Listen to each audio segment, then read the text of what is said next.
పరిశుద్ధ గ్రంథములో వ్రాయబడడం ఆయన చిత్తము కాదు. ఎందుకంటే యేసుక్రీస్తు ఫలానా తేదీన పుట్టాడు అని పరిశుద్ధ గ్రంథంలో వ్రాయబడి ఉంటే నిజంగా ఆయన పుట్టాడు, అప్పుడే బయలుదేరాడు అన్నట్టుగా లోకానికి అందించబడేది. కానీ యేసుక్రీస్తు ప్రభువారు ఈ దేవుడికి ఉన్నటువంటి ఒక శ్రేష్టమైనటువంటి నామం ఏమిటంటే ఆయన నిత్యుడగు తండ్రి, నిత్య నివాసి అయినటువంటి దేవుడు, నిరంతరం ఉన్నటువంటి వాడు. మరి పుట్టడం ఏమిటి అన్నది ఆలోచన చేస్తారు. ప్రియమైనటువంటి వారులారా, క్రీస్తు మీ కొరకు పుట్టెను, రక్షకుడు మీ కొరకు పుట్టినని పరిశుద్ధ గ్రంథంలో 2-3 చోట్ల పుట్టినాడు అని వ్రాయబడినప్పటికీ కూడా ప్రాచీన లేఖనాల మూలం పుట్టినాడు అనే మాటకు అసలైనటువంటి అనువాదం ప్రత్యక్షమైనాడు అనే మాట ఉన్నది. అనగా అంతవరకు ఉన్నటువంటి ఈ దేవుడు ఉన్నవాడే, ఎప్పుడూ ఉన్నవాడే, ఎక్కడో ఉన్నాడు, ఏదో రూపంలో ఉన్నాడు. కానీ భూమి మీదకి ఆయన రావాల్సి వచ్చింది కనుక భూమి మీద ప్రత్యక్షమైనటువంటి రోజే క్రిస్మస్ రోజు. అంతే తప్ప క్రీస్తు పుట్టిన రోజు అని కాదండి. అది క్రీస్తు పుట్టాడు అని కాదు, క్రీస్తు ప్రత్యక్షమైనటువంటి రోజు. అయితే మరి డిసెంబర్ 25 అని ఎందుకు ఇట్లా జరిగింది అని అంటే, నేను ఈ విషయాలు ఎందుకు చెప్తున్నానంటే, దేవుని వాక్యానికి వెళ్ళడానికి ముందు క్రిస్మస్ను కూర్చున్నటువంటి లేక క్రీస్తు పుట్టుకను కూర్చున్నటువంటి కొన్ని అపోహలు మీలో ఉండవచ్చు. అవి కొంచెం తొలగించాలనే ప్రయత్నం నేను చేస్తూ ఉన్నాను. ప్రియులారా, ఈ క్రిస్మస్ డిసెంబర్ 25 ఎందుకు వచ్చింది అని అంటే,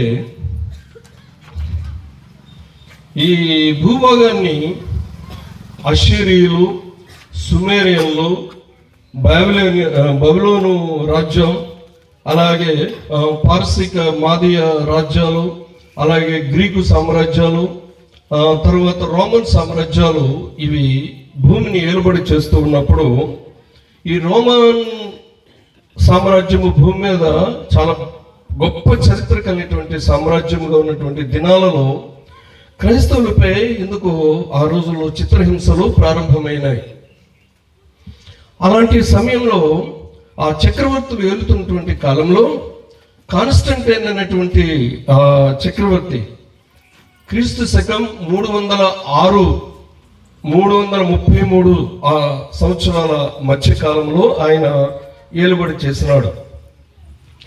అలా చేస్తున్న సమయంలో ఆయనకు ఒక ఆలోచన వచ్చింది, క్రైస్తవుల మీద జరుగుతున్నటువంటి చిత్రహింసలకు ఏదైనా పరిష్కారం ఉన్నదా, ఇంతగా పెరిగిపోతూ ఉన్నాయి అనే ఒక చిన్న ఆలోచన కలిగినటువంటి దినాలలో ఆయన ఇంకా కొద్ది రోజులలో ఒక యుద్ధానికి వెళ్ళబోతూ ఉన్నాడు. ఆయన ఆ రోజుల్లో చక్రవర్తులు ఎంతో రాజ్యం మీద రాజ్యాలు వెళ్ళడం, ఆ రాజ్యాన్ని సమకూర్చుకోవడం, ఆ విధంగా ఉన్నటువంటి ఆ తరుణంలో ఆయన ఇంకా కొద్ది రోజుల్లో ఒక రాజ్యం మీదకి యుద్ధానికి వెళ్ళడానికి సిద్ధపడుతున్నటువంటి దినాల్లో ఒకరోజు రాత్రి ఒక కలను ఆయన చూశాడు. ఆ కళలో ఆయనకి ఏం కనిపించింది అంటే, ఎందుకో చాలా కలవరపడ్డాడు. ఎప్పుడూ లేనిది ఒక సి అనే అక్షరం ఒక వెలుగుతో ప్రకాశమానంగా సి అనే మాట కనిపించిందట ఆయనకి. అది ఎంతసేపటికి ఆయన కళ నుంచి తొలగడం లేదు. ఇది కల్పిత కథ కాదండి. మీకు కావాలంటే రోమా సామ్రాజ్య చరిత్రను చదివితే అర్థమవుతుంది. మనం సోషల్లో చదువుకున్నాం బబులోను చరిత్ర, అలాగే మహారాజుల చరిత్ర, అదేవిధంగా రోమన్ రాజ్యాల యొక్క చరిత్రను చదివితే అందులో ఈ విషయాలు ఉన్నాయి. ఒకరోజు ఆ చక్రవర్తికి వచ్చిన కళ ఆ సి అనే చూస్తే అంతకీ పోలేదు, మెలకు వచ్చింది. మరలా కొద్దిసేపు ఆగి మరలా పడుకున్నాడు, మరలా అదే వచ్చింది, మరలా పడుకున్నాడు, మరలా అదే వస్తూ ఉన్నప్పుడు నిద్ర పట్టగా చాలా కలవరపడుతున్నాడు. అలాంటి సమయంలో ఉదయాన్నే లేచి తన తల్లి ఆ హెలిన్ అనే ఆ తల్లి ప్రభునందు కొంత విశ్వాసం కలిగినటువంటి వ్యక్తి, రహస్య క్రైస్తవురాలుగా ఉన్నది. అమ్మా, నాకు ఈ రాత్రి కాలంలో ఎందుకు నాకు ఆ కళలో సి అనే కనిపిస్తూ ఉన్నది, నాకేమిటి అర్థం కావడం లేదు ఏంటనంటే, ఆమె నిజంగా దైవ ప్రేరేపణతో చెప్పిన మాట, నాయన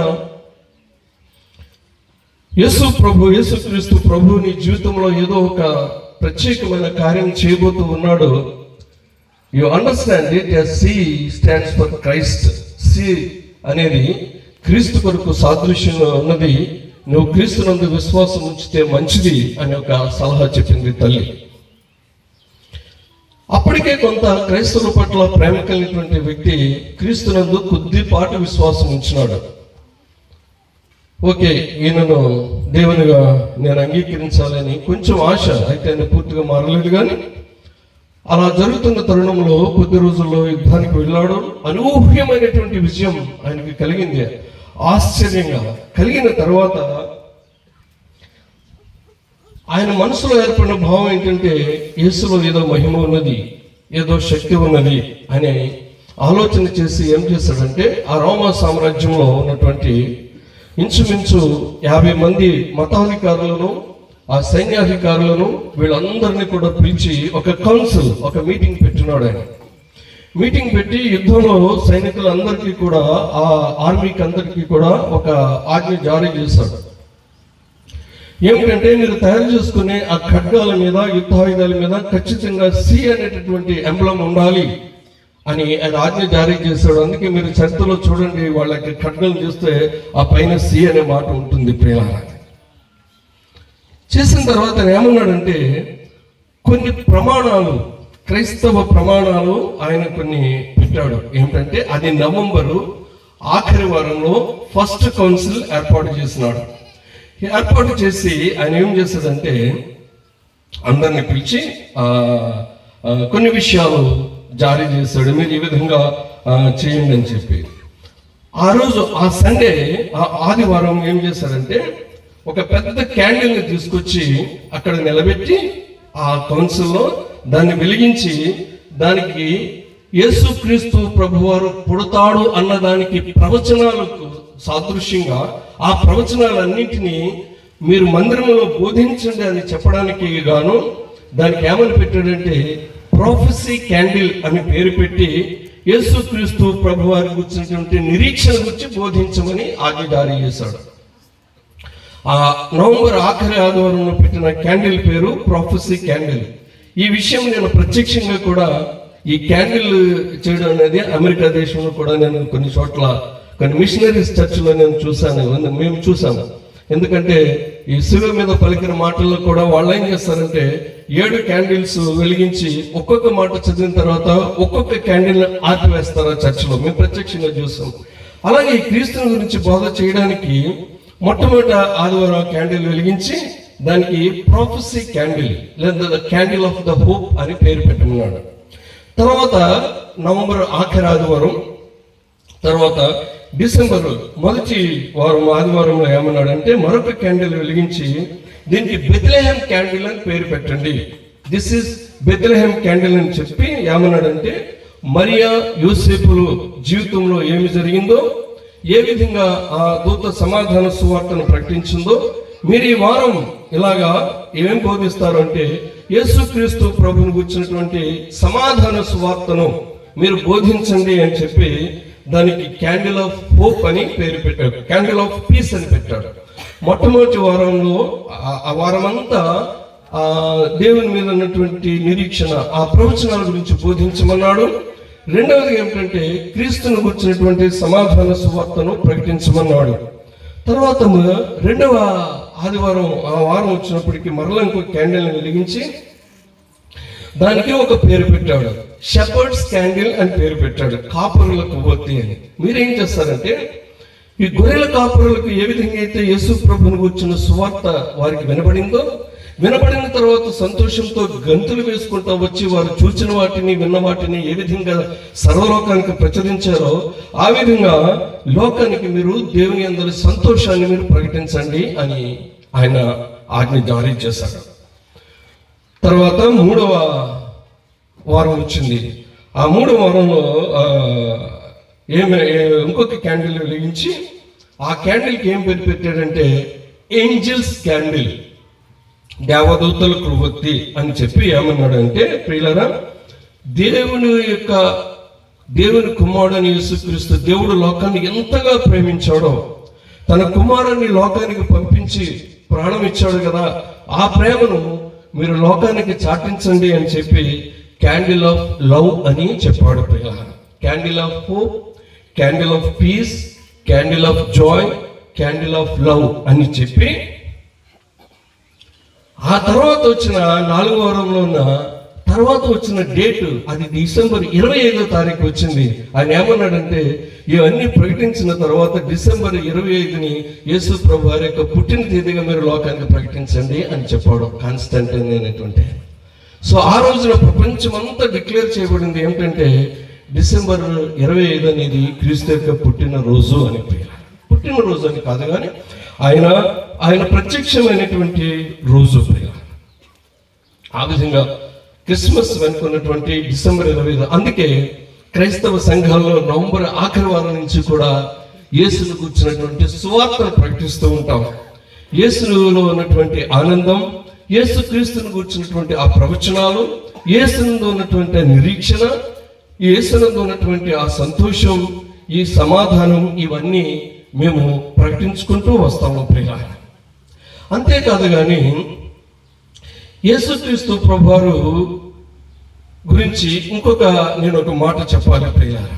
ఏమిటంటే ఇదే రోమన్ సామ్రాజ్యం ఈ విధంగా క్రిస్మస్ చేయడం ప్రారంభించిన తర్వాత కొద్ది దినాలకు ఈ రోమా సామ్రాజ్యంలో ఉన్నటువంటి ఈ ఆధిపత్యం వేస్తున్నటువంటి మతాధికారులు, తర్వాత ఈ రాజ్యాధినేతలు అందరూ కూర్చుని ఈ చరిత్ర అంతా ఇన్ని విధాలుగా ఉన్నది. అశూరియులు, ఫిలిస్తీయులు, ఈ కల్దీయులు, బబులోనీయులు, మాదీయులు, పార్సీకులు, గ్రేకీయులు, మనం రోమన్ ఇప్పుడు పాలిస్తూ ఉన్నాం కదా. చరిత్ర చాలా విస్తారం అయిపోయింది. చరిత్రను 2 భాగాలుగా చేద్దాం మనం అని చెప్పి వాళ్ళకు ఆలోచన చేసి మరలా ఇంకొక కౌన్సిల్ ఏర్పాటు చేసి ఆ కౌన్సిల్లో కొన్ని తీర్మానాలు చేశారు. మనం చరిత్రకు ఆధారం ఏదైనా పెట్టుకుందాం అని ఆలోచన చేస్తే అందరూ కొంతమంది లేవనెత్తినటువంటి అంశాలు 3 అంశాలు లేవనెత్తారు. ఏ బేసిస్ మీద చరిత్రను మనం చరిత్రలో ఎవరిని రిఫరెన్స్గా చేసుకుందాం, ఏ వ్యక్తిని రిఫరెన్స్గా చేసుకుందాం అని ఆలోచన చేస్తే కొంతమంది మహామేధావులు అనగా అలెగ్జాండర్ ది గ్రేట్ అని, నెపోలియన్ బోనాపార్టీ అని, హిట్లర్ అని, ఇంకా కొంతమంది ఉన్నారు. ఆ విధంగా చేస్తూ యేసు ప్రభువును కూడా కన్సిడర్ చేశారు. వీళ్ళు లేవదీసినటువంటి కౌన్సిల్లో 3 పాయింట్లు ఏమిటంటే, 1, ఎవరు అతి తక్కువ రక్తపాతం చేశారు, యుద్ధంలో అతి తక్కువ రక్తపాతం చేసింది ఎవరు. తర్వాత 2వది, అతి ఎక్కువ రాజ్యాన్ని వాళ్ళు దోచుకున్నది ఎవరు. 3వది, ఎవరు తమ గురించి తాము ఎక్కువ ప్రాపగండా చేసుకున్నారు లేక అనేక పుస్తకాలు రాయించుకున్నారు అని 3 ప్రతిపాదనలు లేవనెత్తారు.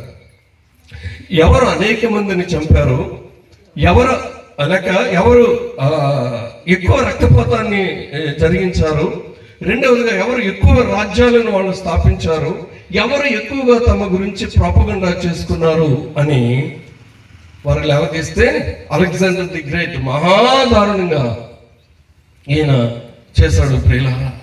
అలాగే ఇంకా ఆ తర్వాత వచ్చి సోక్రటీస్ని తీసుకున్నారు, వీళ్ళెలాగ అందరినీ తీసుకున్నారు. తర్వాత అరిస్టాటిల్ని తీసుకున్నారు. ఇలా తీసుకున్నప్పటికీ కూడా వాళ్ళలో ఈ చక్రవర్తులను తీసుకున్న వాళ్ళలో ఎక్కువ రక్తపాతం చేసిన వాళ్ళే అందరూ. కానీ యేసుక్రీస్తు ప్రభు దగ్గరికి వచ్చినప్పుడు ఈయన రక్తపాతం అసలు ఏ యుద్ధము చేయలేదు, కానీ ఈయనే మానవులందరి కొరకు చనిపోయాడు అన్నది ఒక పాయింట్, ప్లస్ పాయింట్ ఒక పక్కన తయారు చేశారు. 2వదిగా ఎవరు యుద్ధాలు చేసి ఎక్కువ రాజ్యాలను ఎక్కువ ప్రభావితం చేశారు అన్నది ఆలోచన చేస్తే అలెగ్జాండర్ ది గ్రేట్ కూడా చేశాడు. మన భారతదేశం మీద కూడా దండయాత్ర చేయాలని చేశాడు, కానీ ఆయన వల్ల కాలేదనుకోండి. కానీ యేసుక్రీస్తు ప్రభువారు ఏ యుద్ధము చేయకుండానే ప్రపంచంలో ఉన్న దేశాలన్నీ కూడా ప్రభావితమైనవి. యేసుక్రీస్తు ప్రభువారు తన పుట్టిన దేశాన్ని వదిలిపెట్టకుండా, తన పుట్టిన ప్రాంతాన్ని, ఆ దేశాన్ని, ఆ ఖండాన్ని వదిలిపెట్టకుండా మొత్తం ప్రపంచంలో ఉన్న భూభాగాలన్నిటినీ ప్రభావితం చేశాడు. ప్రపంచంలో ఉన్న అన్ని దేశాలు కూడా యేసు ప్రభువుని ఆరాధిస్తున్నాయి అన్నది ఒక ఆశ్చర్యం. అదొక పాయింట్ తీశారు. ఈ మిగతా చక్రవర్తులంతా తమ గురించి తాము చరిత్రను వ్రాయించుకున్నారు. అందరూ తమను తాము ఎగ్జాగరేట్ చేసుకున్నారు. కానీ యేసుక్రీస్తు గురించి ఆయన ఏమీ రాయించుకోలేదు. ఆయన పొగడ్తలు కూడా ఇష్టపడలేదు. ఈ దినాల్లో అంటే రాశారు. చాలా తర్వాత ఆయన చనిపోయి పరలోకానికి వెళ్ళిన తర్వాత ఎన్నో రాయబడ్డాయి, అది వేరే విషయం. ఈ 3 విషయాల్లో కూడా యేసుక్రీస్తు ప్రభు జీసస్ క్రైస్ట్లోనే వాళ్ళకు పాజిటివ్ కాన్సెప్ట్స్ వచ్చినాయి కనుక వాళ్ళు ఏమన్నారంటే, మనము యేసుక్రీస్తు ప్రభువుని రెఫరెన్స్గా మనం తీసుకుందామని చెప్పి ఆనాడు ఒక ఆజ్ఞ జారీ చేశారు. అది క్రీస్తు శకము క్రీస్తు పూర్వము అయ్యింది ప్రియులారా. అందుచేత చరిత్రాత్మక పురుషుడు ఎవరైనా ఉన్నారు అంటే ఈయన యేసుక్రీస్తు ప్రభు ఒక్కడే.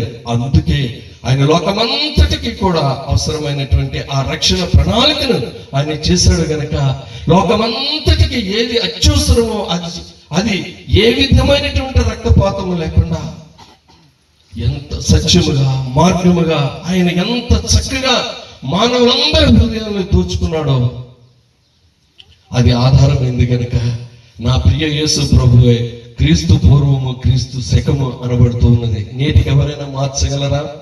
పలానా సంవత్సరాన్ని నేను పుట్టాను అంటే దానికి రిఫరెన్స్ నా క్రీస్తు ప్రభువే. వారు నాస్తికులైనా హేతువాదులైనా శాస్త్రవేత్తలైనా ఎవరైనా వారి యొక్క కాలాన్ని వారు చెప్పేటప్పుడు నా క్రీస్తు ప్రభు పేరును వారు ప్రస్తావించాల్సిందే ప్రియులారా. కాబట్టి క్రీస్తు యేసు ప్రభు నిజము, ఆయన పుట్టిక నిజం. పుట్టిన తేదీ లేదు కానీ ఆయన వాస్తవం. ఎందుకు పుట్టిన తేదీ లేదంటే ఆయన నిత్యము ఉన్నవాడు. ఆయన నిత్యము ఉన్నవాడు, పరలోకంలో ఆత్మస్వరూపిగా ఉన్నవాడు. మానవుల మధ్యకి రావాల్సి వచ్చింది కనుక మానవులలో ప్రత్యక్షం అవడానికి వచ్చిన రోజు అది క్రిస్మస్. ప్రియమైనటువంటి వాళ్ళ, ఇప్పుడున్న క్రిస్మస్లన్నీ ఎలా అయిపోయినాయి అంటే క్రైస్తవ సంఘాల్లో క్రిస్మస్లు జరగట్లా, క్రిస్మస్లు జరుగుతున్నాయి. చాలా మంది చూడండి, వృద్ధులు మాట్లాడతారు, ఏం పండుగ అంటే ఏమంటారండి? క్రిస్మస్ అంటారు. మా అమ్మమ్మ కూడా ఉండేది అలాగనేది. అంటే బాబు మాకు అదే మీకు పండుగ వస్తుంది కదా, మా అమ్మ మారలేదులేండి, అవి నమ్మకం లేదు ప్రభుని. పండుగ ఏంటంటే ఒక చీర కొనేది మా అమ్మ తనకి. మీ పండగకి మరి మీ పండగకి చేరుకున్న అంటే ఏ పండుగ అని మీరు రెట్టించి అడిగితే కిస్మిస్ అనేది ఆ బూసి పళ్ళతో. నిజమే, ఈరోజు చేసేదంతా కిస్మిస్సే.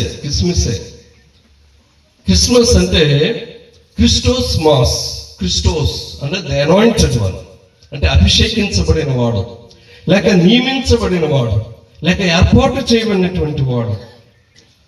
ఆ మాస్ అంటే వర్షిప్ అనే అర్థం ప్రియుల. వర్షిప్ అంటే ఆరాధించడం. ఈ క్రిస్మస్ని క్రీస్తుని ఆరాధించడం ఏమైపోయిందంటే కిస్మిస్ అయిపోయింది. అనగా క్రైస్తుని మిస్ చేసి ఆరాధన చేసేవాళ్ళు ఉన్నారు, క్రీస్తు లేకుండా ఆరాధన చేసేవాళ్ళు ఉన్నారు, క్రీస్తుని కలిగి ఉండి ఆరాధన చేయని వారు కూడా ఉన్నారు. అలా అయిపోయింది. ఈ 2 గుంపులు చేసేది ఏంటంటే కిస్మిస్ ప్రియులారా. క్రిస్మస్కి హీబ్రూలో కొన్ని చాలా పదాలు ఉన్నాయి, బైబిల్ గ్రంథంలో వాడబడినటువంటి పదాలు. వాటిలో నేను ఒక 4 శ్రేష్టమైనటువంటి పదాలను నేను సెలెక్ట్గా నా వర్తమానం కోసం నేను ఎన్నుకున్నాను అనమాట. వర్షిప్. క్రిస్మస్ అంటే క్రీస్తును ఆరాధించుట. వర్షిప్ అనే మాటకు 4 ప్రత్యేకమైనటువంటి పదాలు వాడబడ్డాయి బైబిల్లో. మొట్టమొదటి ఏంటంటే షహాహ్ అన్నారు.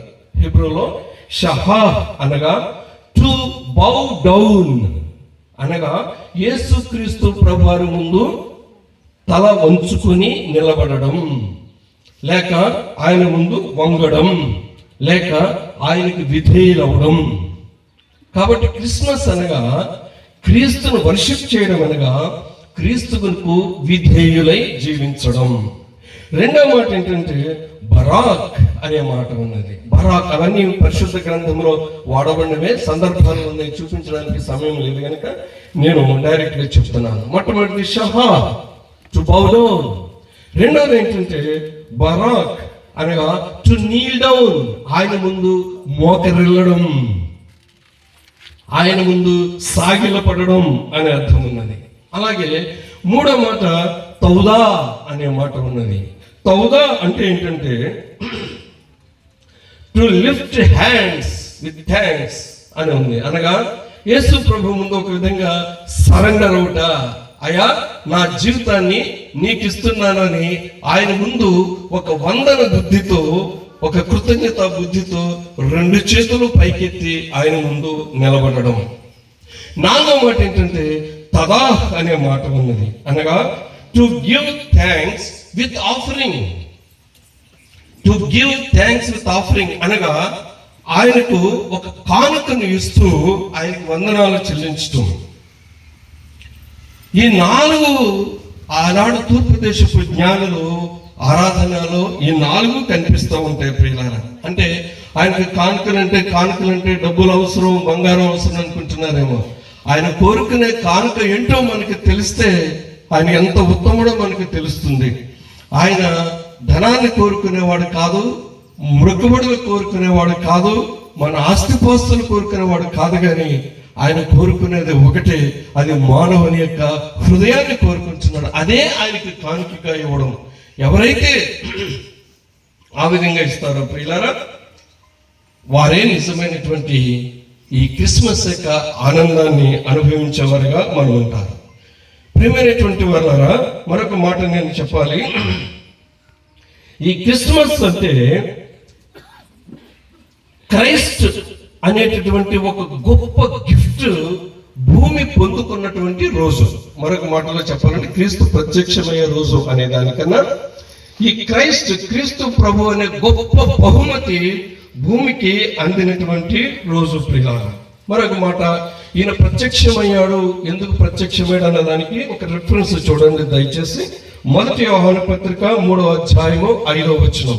నేను ఇంకా వాక్య సందేశంలోనికి రాలేదు. 1 యోహాను పత్రిక 3వ అధ్యాయము 5వ వచనం. పాపములను తీసివేయుటకే ఆయన ప్రత్యక్షమాయను.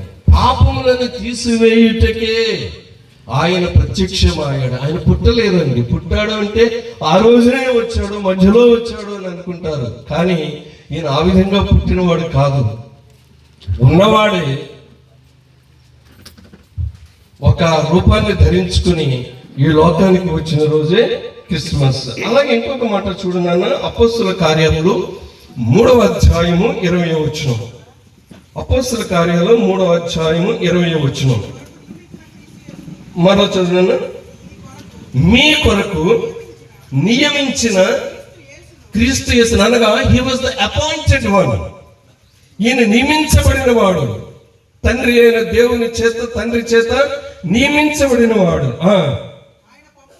ఆయన పంపునట్లును పంపబడిన వాడు, పుట్టినవాడు కాదు, పంపబడిన వాడు. మీ పాపములు తుడిచివేయబడి నిమిత్తమును మారు మనసు నుండి తిరుగుడి. ఎందుకు ఈయన లోకానికి పంపించాడంటే తండ్రి ఎన్నుకున్నాడు, తండ్రి నియమించుకున్నాడు, తండ్రి చేత పంపించబడ్డాడు. ఎందుకయ్యా అంటే పాపములు తుడిచివేయడానికి, పాపములు తీసివేయబడ్డానికి.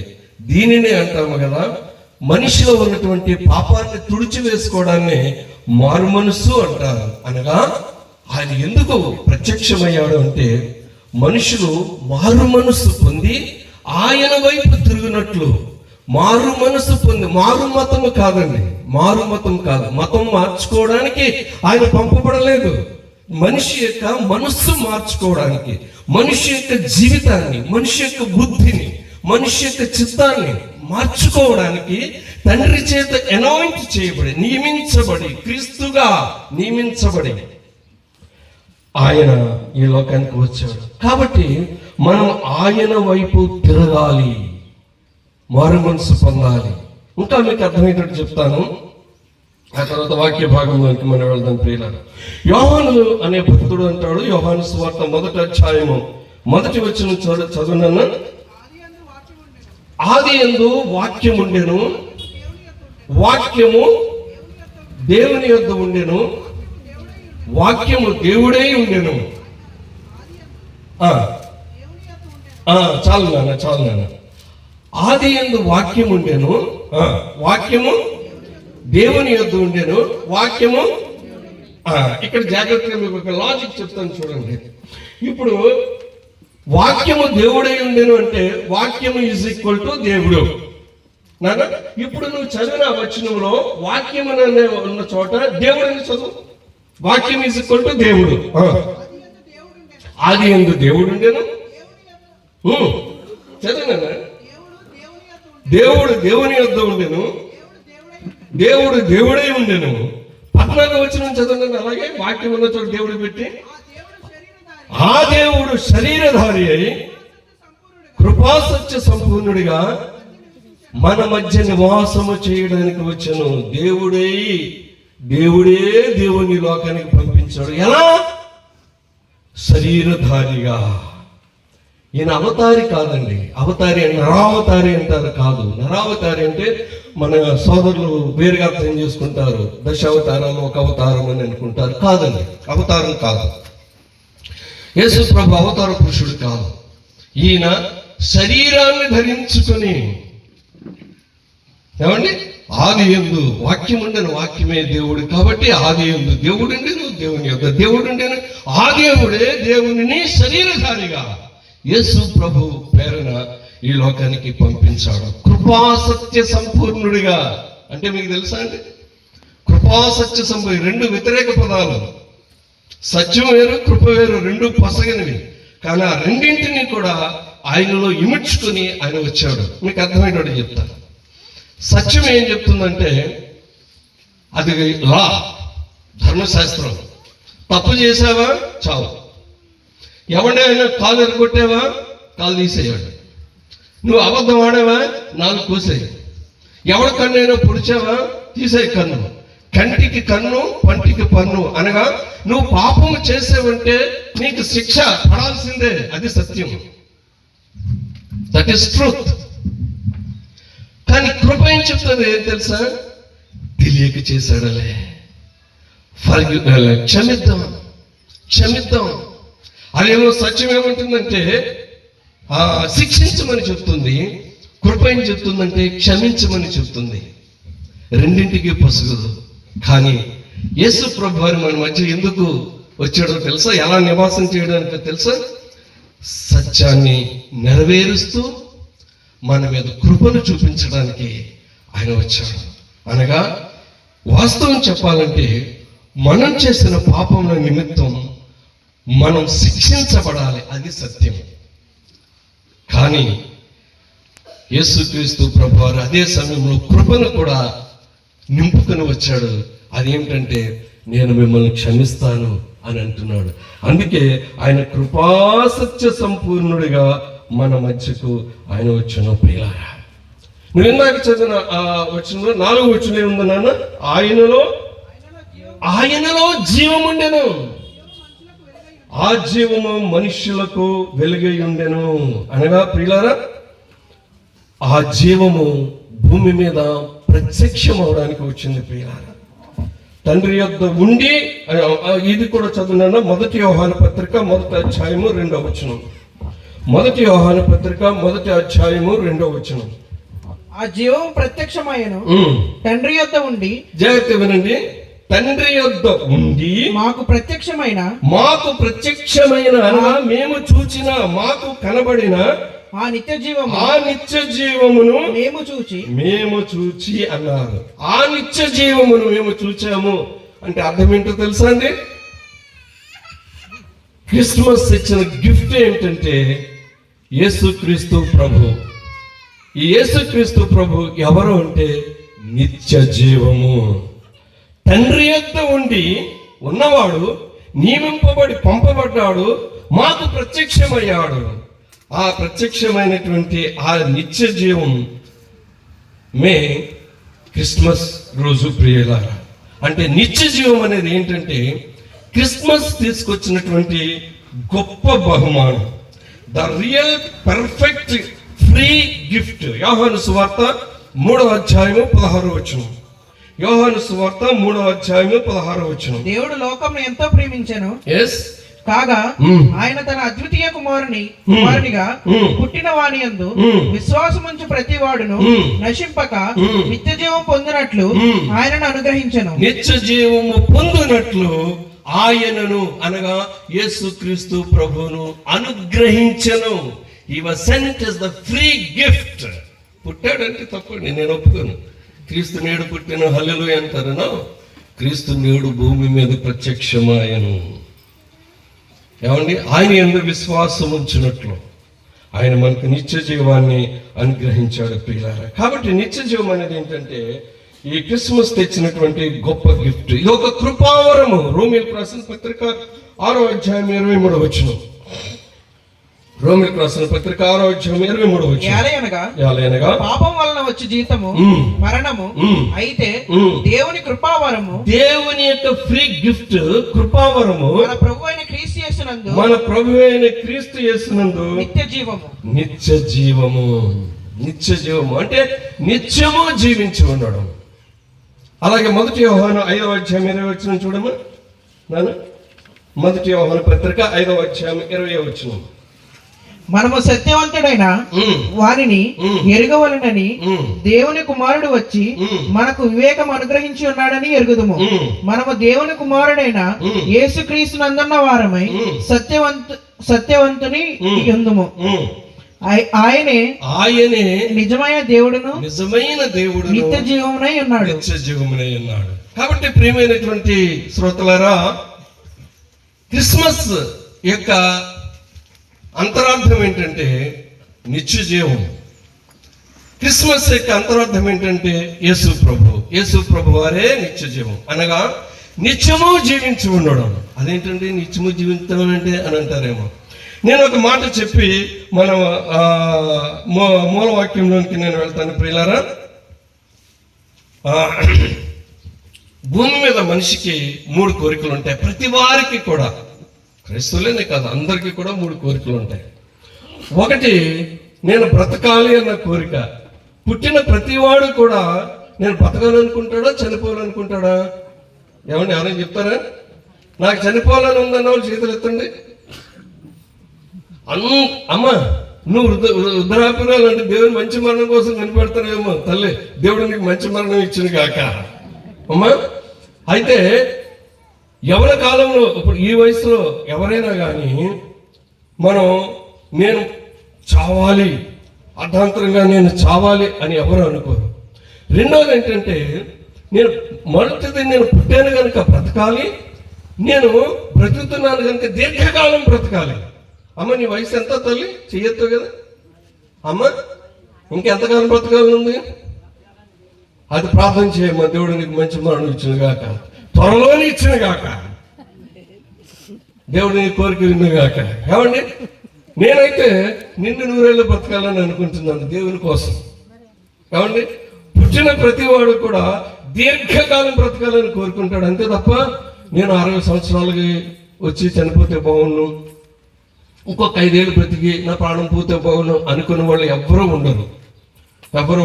జీవితంలో కొంచెం వ్యధ చెంది నిరాశ నిస్పృహతో ఉన్న వాళ్ళు ఎవరైనా ఉంటే ఆ ఆలోచన కలిగి ఉంటారు. కానీ దేవునిలో ఉన్న వారికి దేవుని చిత్తము లేకుండా ఎవరికి కూడా మరణం అనేది సంభవించదు. జనన మరణాలు ఆయన స్వాధీనంలో ఉన్నాయి.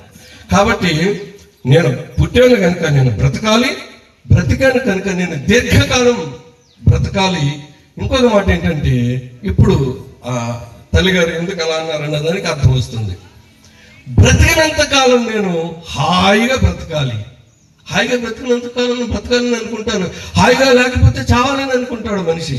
కానీ నేను బ్రతికినంత కాలం హాయిగా బ్రతకాలి అని కోరుకుంటాడు. ఈ 3 కోరికలు ఉండాలి, ఖచ్చితంగా ఉండాలి. అయితే అదే సమయంలో 3 ఇష్టపడనివి ఉన్నాయి. 3 ఇష్టపడనివి ఉన్నాయి. ఒకటి, వ్యాధి అంటే మనిషి ఇష్టపడడు. 2, వృద్ధాప్యం అంటే ఇష్టపడడు. 3, వృద్ధాప్యానంతరం మరణం అంటే ఇష్టపడడు. వ్యాధి అంటే ఇష్టపడడు, వృద్ధాప్యం అంటే ఇష్టపడడు, మరణం అంటే ఇష్టపడడు.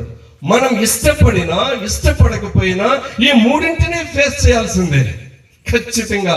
వ్యాధి, వృద్ధాప్యం ఈ 2 దాటుకుని ఆఖరి ఘట్టమైనటువంటి మరణానికి మనం వెళ్తూ ఉంటాము ప్రియులారా. అయితే మరణం అనేది శరీరానికి ఎప్పటికైనా ఏ విధంగా ఇది పోతుంది. ఇది శాశ్వతం కాదు. శరీరం అనేది శాశ్వతం కాదు. కానీ ఒక శాశ్వతమైనది దేవుని దగ్గర నుంచి వచ్చినది, లేక దేవుడు పెట్టినది ఒకటి ఉన్నది నరునిలో. అదే ఆత్మ. నరుని ఆత్మ దేవుడు పెట్టినటువంటి దీపం ప్రియులారా. అది శాశ్వతమైనటువంటిది. అయితే దాని డెస్టినేషన్స్ రెండు ఉన్నాయి. అయితే దేవుడు దయచేసినటువంటి ఆ ఆత్మ, దేవుని చేత దయచేయబడినటువంటి ఆత్మ అయితే దేవుని దగ్గరికన్నా వెళ్ళాలి. లేదు అంటే దేవునికి అవిధేయులుగా జీవించిన వారు వేరే డెస్టినేషన్ ఉన్నది. అది నిత్య నరకం. నిత్య జీవానికన్నా వెళ్ళాలి, లేదా నిత్య నరకానికైనా నిత్యాగ్నికైనా అది వెళ్ళాలి.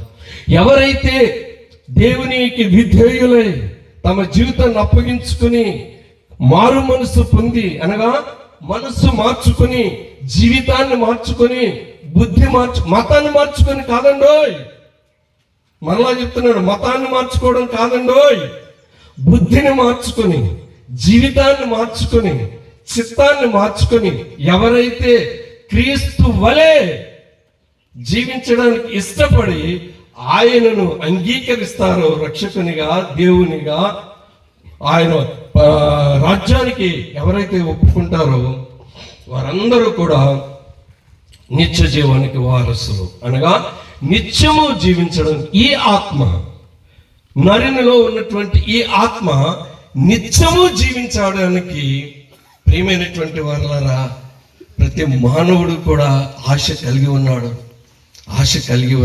కానీ ఎలా పొందుకోవాలో,